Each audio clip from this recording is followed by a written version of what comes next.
ভিন্ন কারো কাছে সাহায্য চাওয়া যাবে না। আল্লাহ তাআলাকে ছাড়া যেমন ভিন্ন কারো ইবাদত করা যাবে না, সাহায্য চাওয়া যাবে না। এই জন্য আমরা সব সময় কার কাছে সাহায্য চাবো? আল্লাহ তাআলা সকলকে তৌফিক দান করেন। যে বিষয়ে লম্বা কথা বলবো না, ইস্তেগফারে আমল যদি কোন বান্দা নিয়মিত আমল করে, বিশ্বনবী সরকার দো আলম বলেছেন ওই বান্দার আযাব আসতেছে, বান্দার অপরাধের কারণে আযাব চলে এসেছে, গজব চলে এসেছে।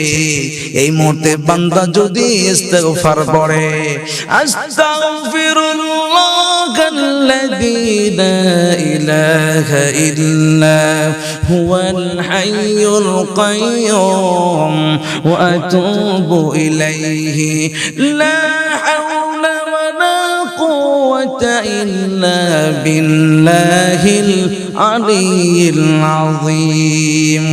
বান্দা যদি ইস্তেগফার করে, ওই বান্দার প্রতি আযাব চলে এসেছে, কিন্তু আমার আল্লাহ পাক এমন দয়াশীল, এমন ক্ষমাশীল, ওই বান্দা যখন নাকি ইস্তেগফার করে, আমার আল্লাহ পাক তার পক্ষ থেকে আযাব নিয়ে আসছে। এবার ফেরেশতাদেরকে যখন নাকি পাঠানো হয়, ও ফেরেশতারা যাও ওই বান্দার প্রতি আযাব দিয়ে দাও। এবার ফেরেশতারা যখন নাকি আযাব গজব নিয়ে হাজির হয়, হঠাৎ করে আল্লাহ পাক ডাক দিয়ে বলে, ও ফেরেশতা চলে এসো, এই বান্দাকে আযাব দেওয়া যাবে না। ফেরেশতারা বলে, মালিক ও আল্লাহ, তোমার কাছে জানতে চাই, একটু আগে তুমি বললা এই বান্দা অপরাধ করেছে, বড় কাজ করেছে, ও আল্লাহ তুমি এই বান্দার প্রতি তুমি ও আল্লাহ আযাব দিয়ে দাও।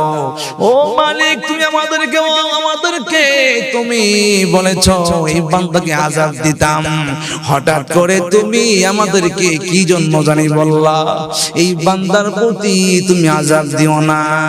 আল্লাহ পাক বলছেন, ও ফেরেশতারা শোনো, ওই বান্দা যদি অন্যায় কাজ করেছে, যদি ভুল কাজ করেছে, ওই বান্দা ইস্তেগফার করার কারণে আমি আল্লাহ তাকে ওই আযাব থেকে মুক্তি দিয়ে দিলাম। আল্লাহু আকবার। এই জন্য আযাব থেকে বাঁচানোর মালিককে আল্লাহ পাক বলেন, ওয়া মা কানাল্লাহু মুআযযিবাহুম ওয়া হুম ইস্তাগফিরুন।